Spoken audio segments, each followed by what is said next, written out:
Hi, and welcome back to Miranda's Cauldron. Sorry I'm late.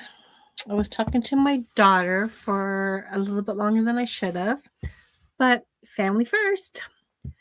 Let me just go and take care of some banners because this is a little different. This is not a regular writing sprint.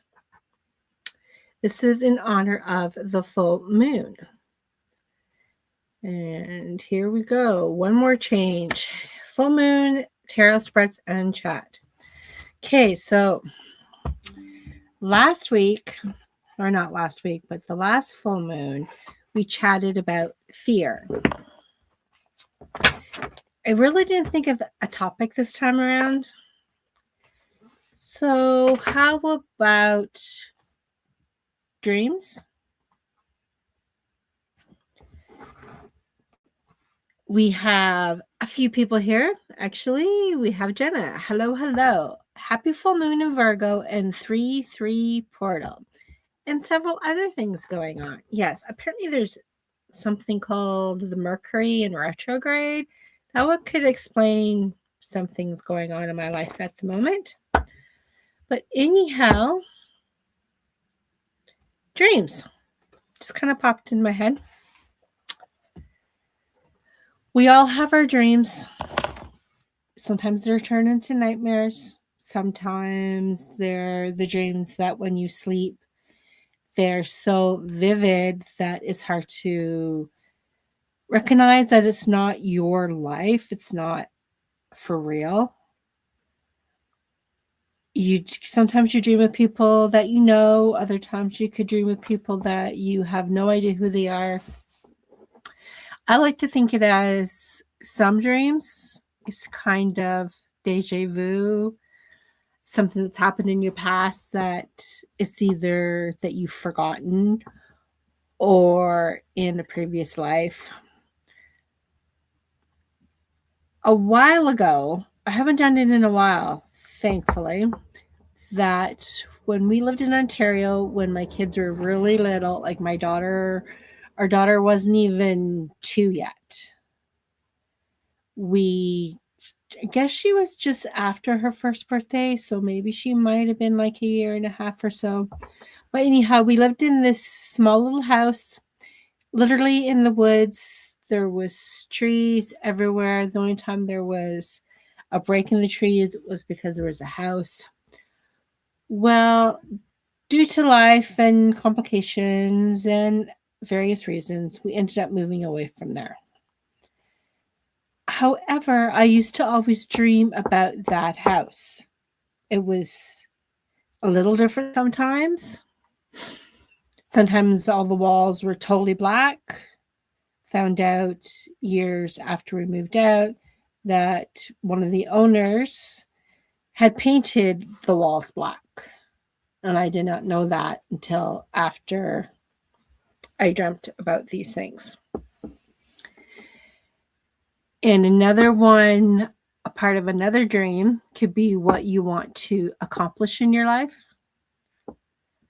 Like maybe when you were a child, one of your dreams was to be a teacher, to be a police officer, even to be an astronaut. None of those were mine. Actually, I think I might have wanted to be a teacher for a little bit. Then I realized I would have to deal with kids all day. And for some strange reason, my first year college course was just that, a teacher, but for early childhood education. So basically, between the ages of newborn, well, not in Canada, because, well, our maternity is pretty good. You get at least a year off with your baby. So a year old to like school age. I'm thinking, what was I thinking after the first year? There's no way I can handle little kids every day. Like, I didn't even want to have kids of my own. And then as I grew up, my dreams changed. I really wanted to be a mom. I really wanted to be a mom. So next thing you know, I had 2 children. But one of my childhood dreams, oh my hair, here's a mess. Guess what happens when you take it out of the ponytail? Anyhow, one of the dreams I've had since childhood was writing stories. If I had only kept all the short stories that I wrote when I was a kid, either at home, out in the woods, by the lake, wherever, if I kept those, but I did not. Nope, I did not. But I did write a book when I was a teenager. It's pretty funny because that book was written back in, okay, I'm going to age myself here, in 1984.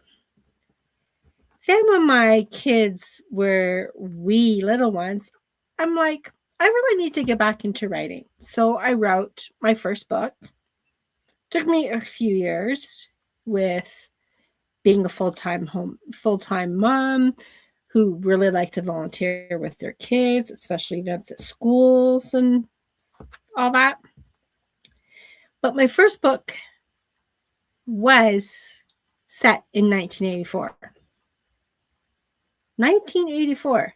And of course, those characters were all like 15, 16-year-olds. It was kind of fun how my first real book was set in the same year that I was that age.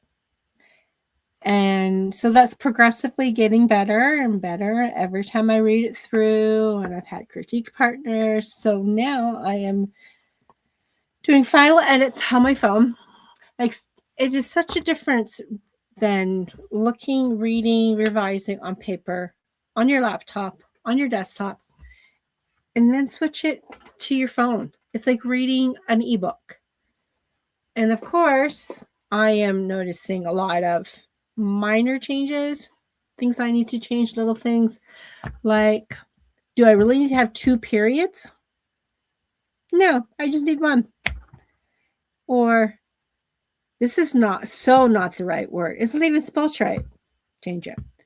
I forgot to put a capital on this title. I ended up only putting quotation marks on 1 and not 2. So it just takes step by step. So what I'm trying to say in a roundabout way is never give up on your dreams. Just it's put it away, rest, whatever your dream is, but never give up. Just never. And always, can I say this? You are your number one. The other people in your life, in your past, in your current, whatever, may not have been as supportive as you would like. I was lucky enough that I had very supportive parents, and both my parents have read my book. Sure, my book that they read was like 10 years ago. But my dad, he read my first few chapters of Witches of Solace, and he gave me some really good feedback. And yes, he does read fantasy. Maybe not in young adult, but he does read fantasy. And he gave me some tips. So when I went back and rewrote this certain chapter, that he says, you really should put animals in it. Of course, I put in birds, I put in a field mouse. And since these characters are witches, what are mostly with witches? Little black cats or some kind of familiar. Well, the only familiar in my story a year ago was the cat Danu. Not a black cat. First she was a calico. Then I turned into a tabby with little white socks. But by that time, I was finally living in a home with cats, and my favorite was the tabbies because they were so unusual. They had different markings and they were just fun. Sure, my black cats are pretty special too. But it was just something about a witch with a tabby. And then as I progressively rewrote, I decided that, hey, the other people in my story, if they're witches, they need to have familiars too. And one of the moms who was a witch in secret, she didn't even have a dog. So I gave her a familiar, but not a dog, not a cat. I'm not sure why, but I gave her a different kind of animal. And I'm just going to quit rambling here. I'm going to shuffle the Moonology manifestation cards. And then I will bring out tarot cards. And I found a spread on Facebook the other day with, what was Mercury in retrograde. Okay, my first card fell out, so I'm going to use that. And here's the second one I've chosen. So the first one is this card, and it is the full moon in Sagittarius. See the bigger picture.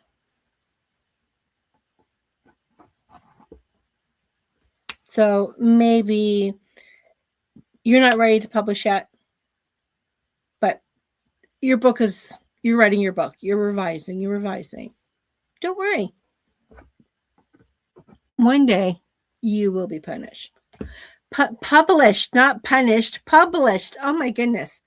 And another full moon in Aquarius. Be real. Punished. Oh my goodness. What was I thinking?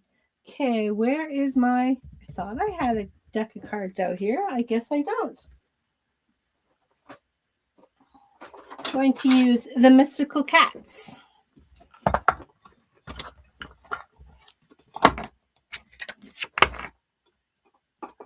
Here we go. Might need to bring up my phone so I can see the special spread that we're using today.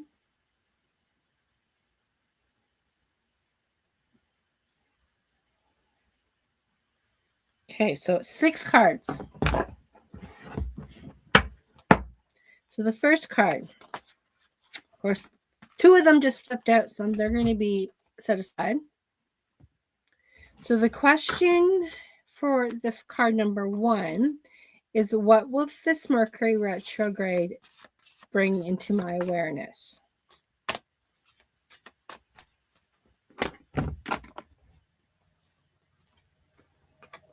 And it is the 4 of fire, which I do believe in the cats. I think it's wands, I think. Let me just double check. Yes, it's wands. The next question is, how will this Mercury retrograde affect me? 2 more flipped out. I'm going to use the 3 of sky, which is the 3 of air. Why did I even pick this one? Air is, okay, swords. What do I need to revisit during this Mercury retrograde? And it is stars.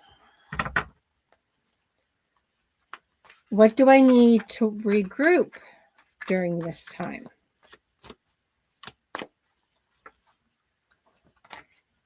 And it is the 4 of earth, which is the 4 of pentacles.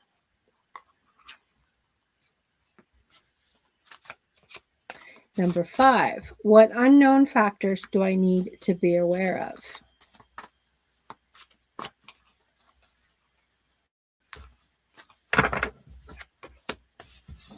Sometimes I use the top card, and other times I just leaf through and pick one. And I always read my cards upright. What precautions can I take for a smooth Mercury retrograde.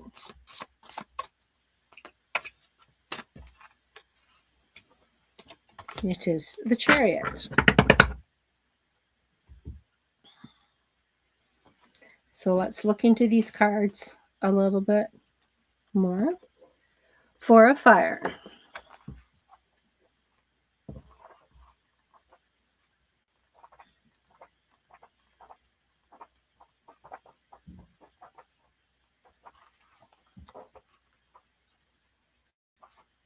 Of course, the fire is the Wands with creativity. Here we go.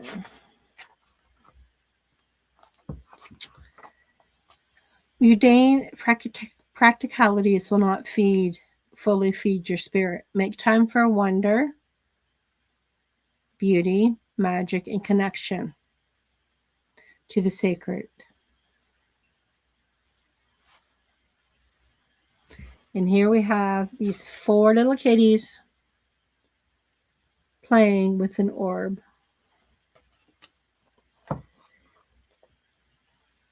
So maybe what's to bring into my awareness is the wonder and beauty of nature.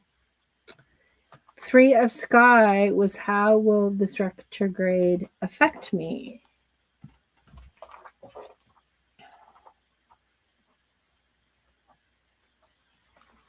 Do not engage in petty arguments or dramas that engage lesser minds. Such activities are beneath you. So if you're going to be coming into any conflict or disagreements, don't engage. Good advice, but is it possible? And the next one was, what do I need to revisit? Stars.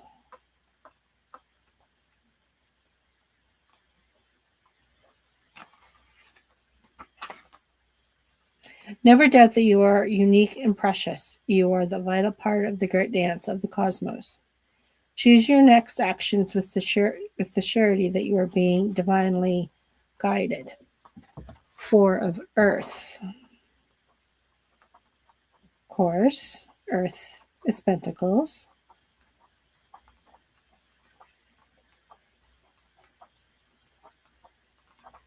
It is the 4, so that's another 4. We have a 4, a 3, a 4, and a 9. All the toys in the world are worthless if you forget to play with them. What is at the root of your need for material possessions? There is some emptiness that needs to be filled, but collecting things won't fill it. Seek solace and companionship and simple pleasures. So that was 4. Interesting. 5, unknown factors for 9 of Earth.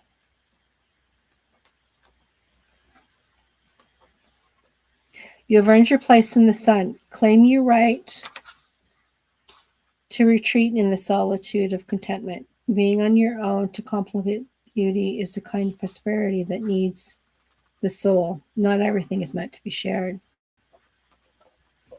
The last one.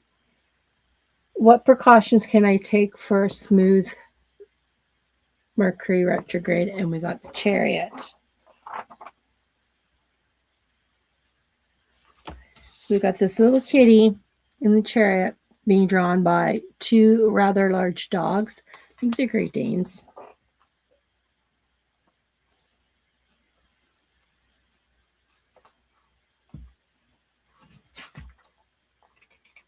You are in charge of your life. When you believe in your purpose, the universe will work with you to move toward greatness.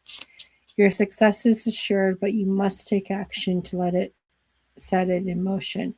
Don't let anyone else drive your chariot now. Interference from others or even assistant, if it's not asked for, can impede your progress. Need to clarify your intentions and make a plan. So make that plan. Okay.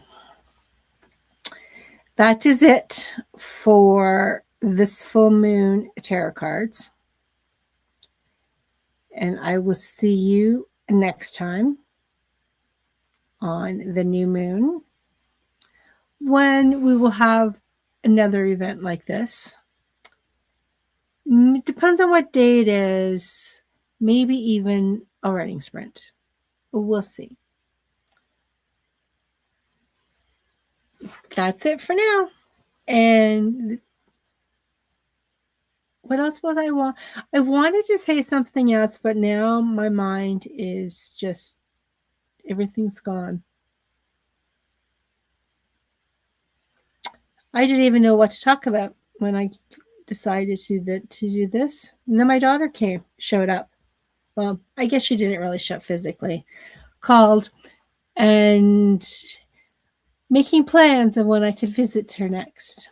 Her dad has to go to the city, so I might go with him and then just stay for a week or so. But I would definitely not be flying back.